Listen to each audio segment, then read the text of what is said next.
How do you do, ladies and gentlemen? I'm your host, Truman Bradley. If I told you that you were in a radioactive room, you'd probably be horrified and run for the nearest exit.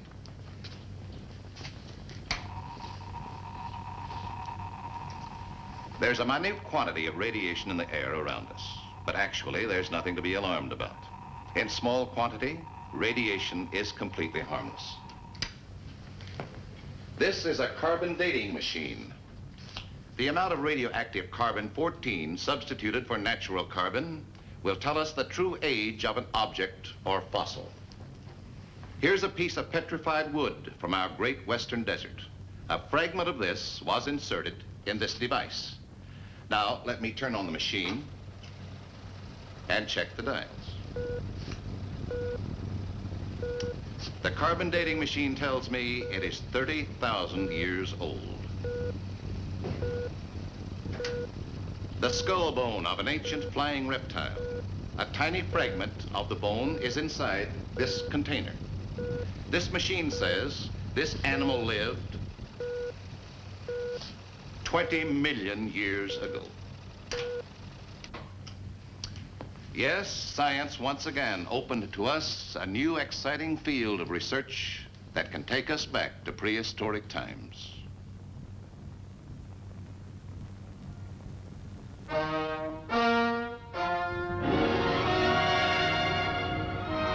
This is the age of science. New inventions and discoveries upset yesterday's scientific principles constantly. The same thing happens to our hero, Joe Ferguson. He upsets his wife constantly by spending most of his time in his basement lab.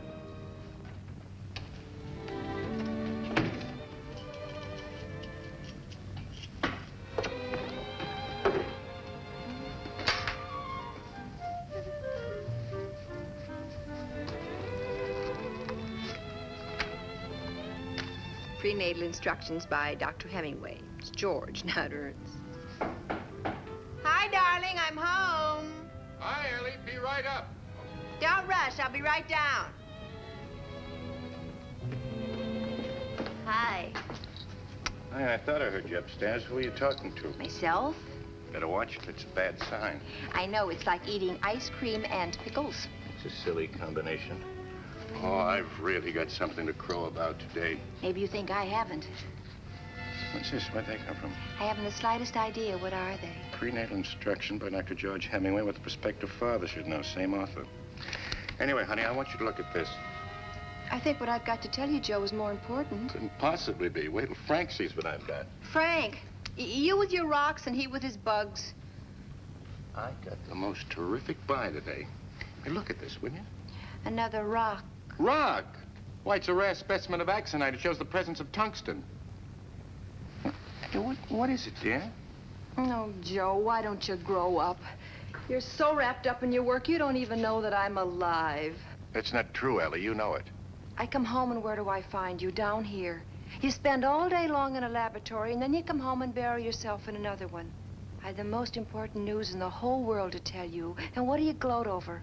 A rock that you spend $20 for that you can't even afford. What's come over you? You've never talked this way before. Oh, I know I haven't, Joe, but maybe I never had a reason to.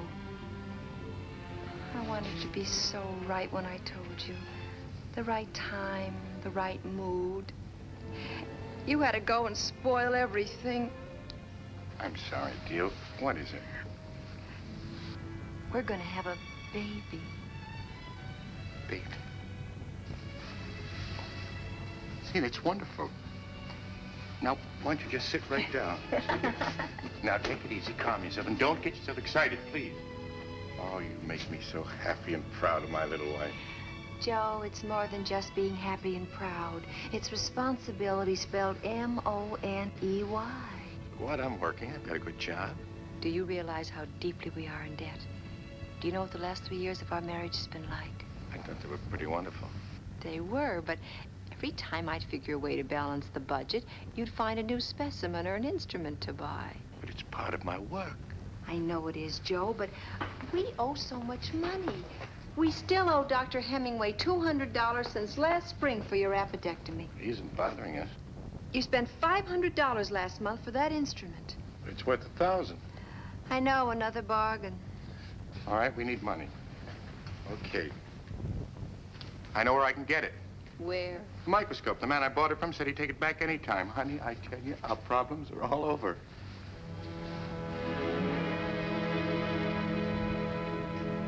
This is the finest microscope of its type. I never had a better one. And I can assure you, mister, you couldn't find a better one. I know. Why don't you put a little aside every week? Huh? I'm a reasonable man. I won't rush you. And in a short time, you will own it. Own it? But I already own it. You just sold it to me last month. I did? Well, don't you remember? What's it doing here? I just brought it in. I want to sell it back to you. That's a different matter, isn't it? You will take it back. You said you would. Is it any good? Is it any good? Why, it's the finest microscope of its kind. I paid you $500. I'll give you $450. You got a deal. I'll get the money. Where did I put that cash?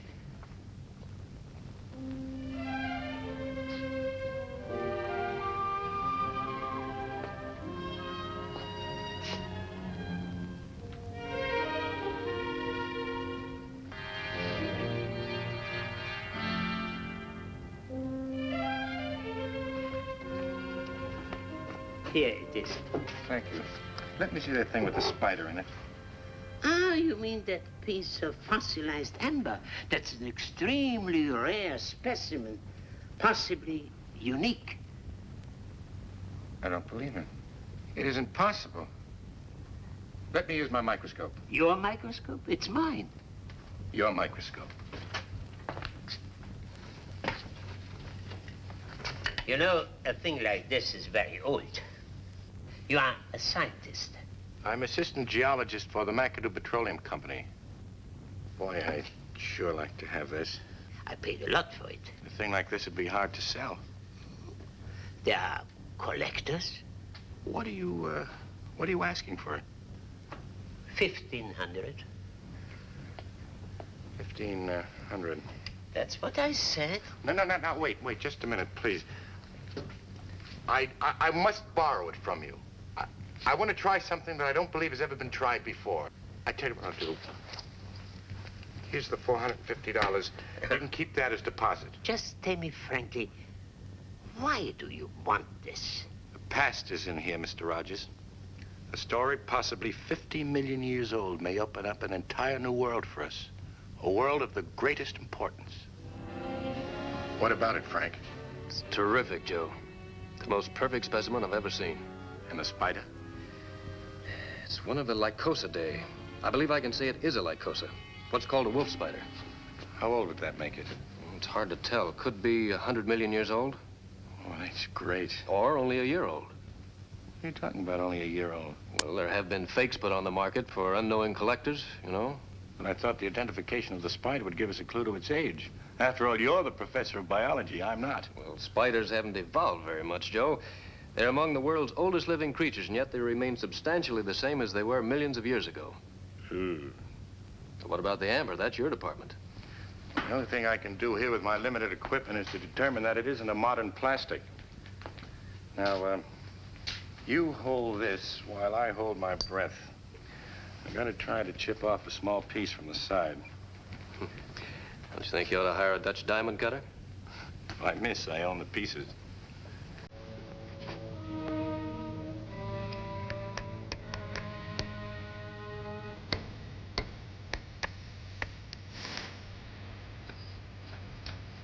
Good.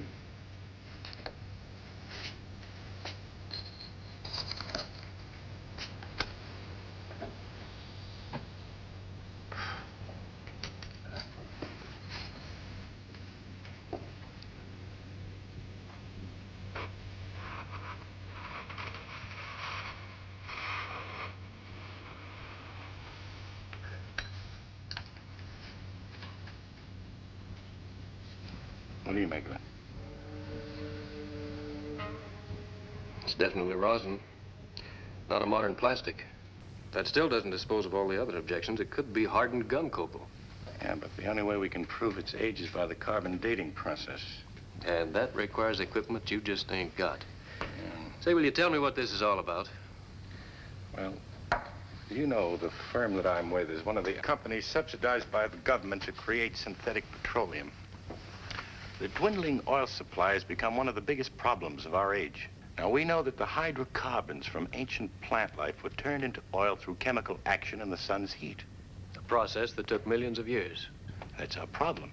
Now, if we can repeat in the laboratory what it took nature millions of years to do, we've got it beat. But what do you expect to get out of this piece of amber? It's my hope that this will prove to be a pocket-sized laboratory. The little old boy in here should give us an eyewitness account of just how Mother Nature went about transforming organic and mineral matter into crude oil. See, there's a little bubble in here. And you think that's oil? Now, if it is... That's very interesting. What is it? Uh-oh. Well, it's a specimen. I never saw it before. I just got it. How much? Well, $15? 1,500. For a rock? Oh, no, Joe, not now. Oh, please let me explain, will you, dear? I heard your lecture. I'm not interested in Mother Nature. I'm interested in Mother Ferguson. That's me. I don't want to give birth in a charity ward. This may be the most important thing of my career. I'm doing it for you. Don't you realize you've married a scientist? All I wanted was a husband.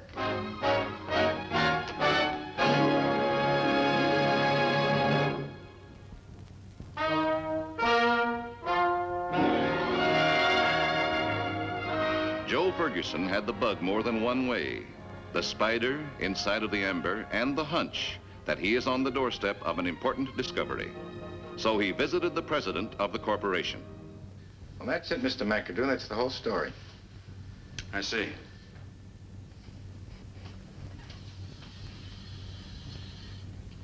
Joe, how long have you been with McAdoo Petroleum? About 7 years.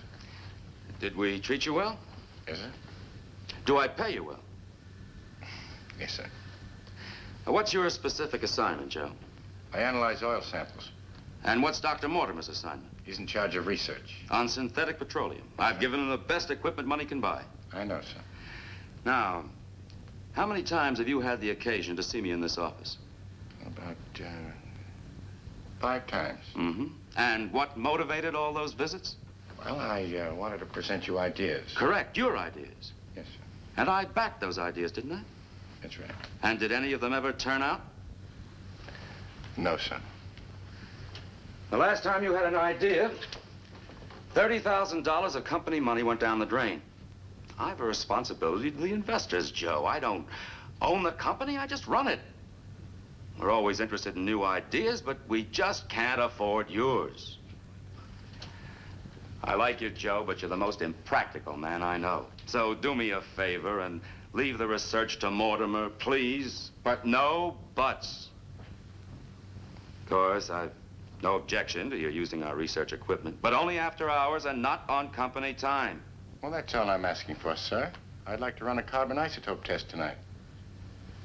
Okay. Thank you. Let me know the results.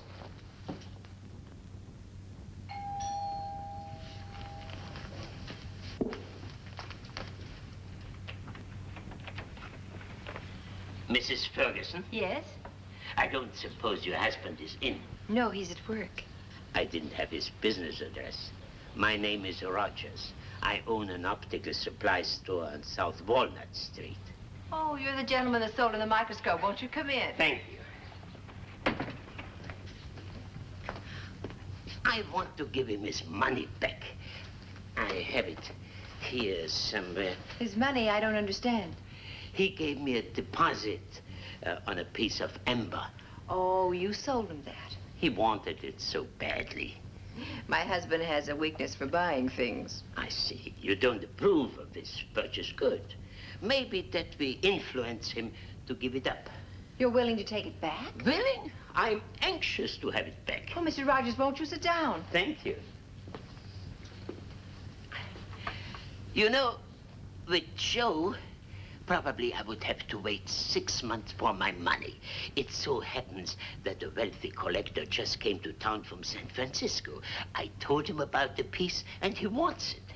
There must be a shortage of spiders. I believe it's down in the laboratory. We're going to have a lot of added responsibilities soon. In a nice young couple like you, that could mean only one thing. I hope your baby grows up to be proud of his father. I'll go down in the basement and get it. Basements fascinate me. That's where Edison started. You have heard of him, didn't you? Yes. Come with me. Your husband believes there must be something very special about that spider. It's too bad What's too bad? that small home responsibilities should stand in the way of his work. Do you call having a baby a small responsibility? Babies get born some way. Believe me, I have 3 children, grown up now, of course. They all arrived at times when I was out of work. Oh, you must have had some money. The finance companies had the money. I had the responsibilities.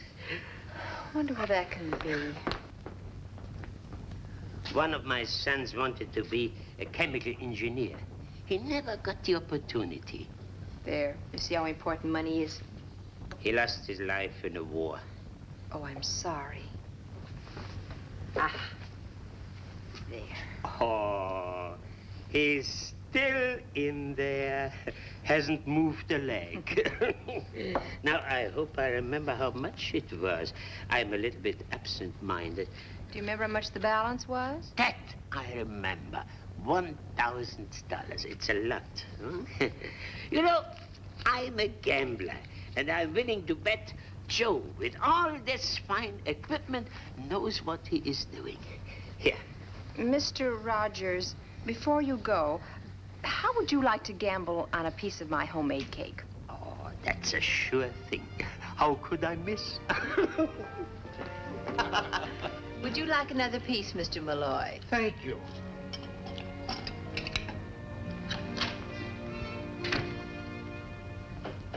Hello, Mr. Hello, Ferguson. Joe. Hello, Joe. May I ask what this is all about, Ellie? I asked some of our creditors to drop in to discuss money. That's a fine state of affairs. The butcher, the baker, the doctor. Where's the candlestick maker? We won't need him. Don't worry, fellas. I'll pay you as soon as I can. Hello, Joe. Now, what's he doing here? Won't you join us? Will somebody please tell me what this party's all about before I go nuts? I've got a lot of work to do tonight. What kind of work, Joe? I'm going to analyze the amber. The amber. Rogers. Here it is. Safe and sound. Mr. Rogers did have a customer for it. Customer, but it's mine. I paid him a deposit for it. Now, look, Rogers, you can't do this to me. Why not? I've faith in you. We all chipped in. We're going to finance your experiment. We figure you owe us so much, a little more won't kill us. I don't get it. We formed a company, Spider Incorporated. And I am the biggest stockholder. 450 shares. Yeah, I don't know what to say. All of a sudden, I feel a little scared. We all have faith in you, Joe. Just took me a little longer. What about the baby? Oh, babies have a way of getting born, don't they, Mr. Rogers? They don't need money, they need love. I don't know how to thank you, but I don't want you to build up your hopes too high. This is still a long shot. It's only a hunch, and nothing may come of it. We're all willing to take that chance, Joe. Well, then, in that case, how about coming down to the plant with me tonight and watching me? We wouldn't miss it, Joe.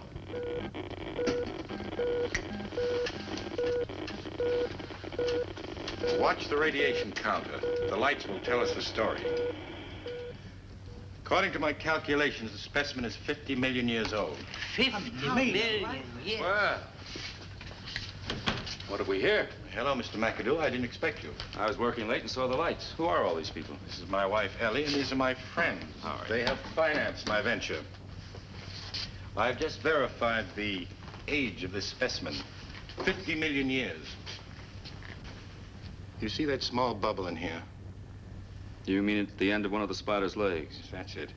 Notice the tiny piece of leaf resting in the bubble. Yes? And you see where the leaf is broken down into a brown, oily mass? Yes, yes. Well, I'm going to find out if that brown mass is crude petroleum. Also, the conditions that went into forming it. By that, I mean the atmosphere, the pressures, and its chemical components. And how are you going to do that? Well, by drilling into the oil. You mean you think the oil was formed at the same time the spider and leaf were trapped in the amber? Yes, I do. It's my belief that an analysis of this bubble will give us a sample of the Earth's atmosphere 50 million years ago. And that, my friend, may very well be the first step in determining how the oil was manufactured. If it's oil. Let's test it. Yes, we are going to do that very thing. Now, I don't know, it's a very small target. Careful, Joe. A thousandth of an inch off and you'll lose your specimen. I'm aiming dead center. That seems right. Now I'm going to create a vacuum.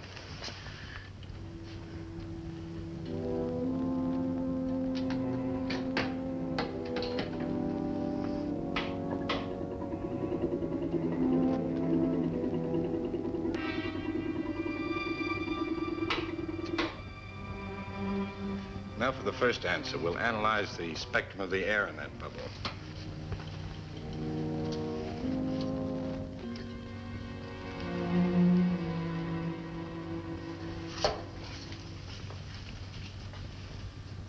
Argon. Those lines in the orange band. Krypton, nitrogen, helium, oxygen, and carbon dioxide. That was the composition of the air at the time the amber was formed. And now we'll analyze the oily mass.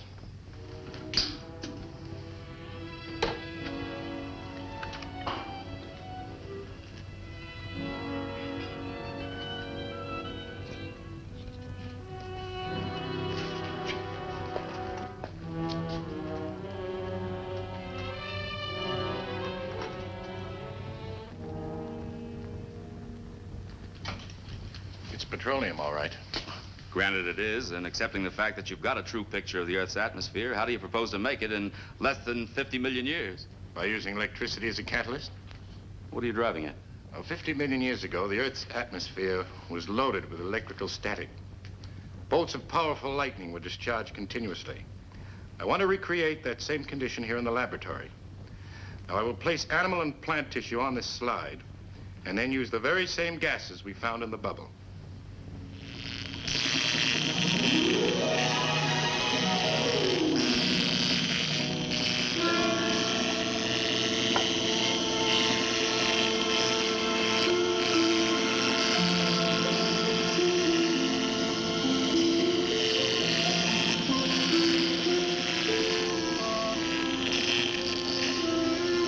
Turn on the lights, Frank. Now I'll examine the slide.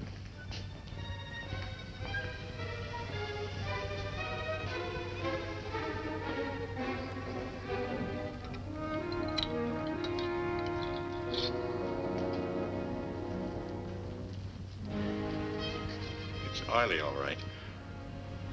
First drop of synthetic oil. Then it worked. Well, it's a first step. Something to go on. I was wrong about you, Joe. So was I. From now on, the oil companies will back you. You can buy anything you want to.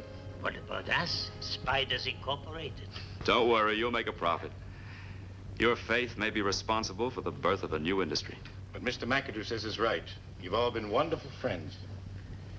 When I'm happy, I want to kiss my wife.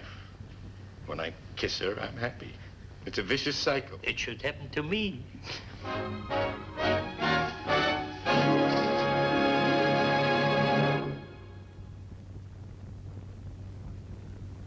A spider, 50 million years old, a piece of amber, and a young scientist who couldn't resist a bargain.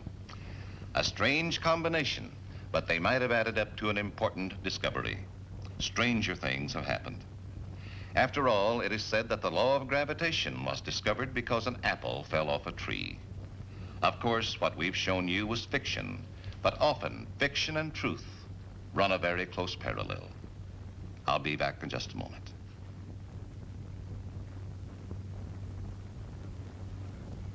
I hope you enjoyed our story. We'll be back with you a week from today with another exciting adventure from the world of fiction and science. Until then, this is your host, Truman Bradley, saying, see you next week.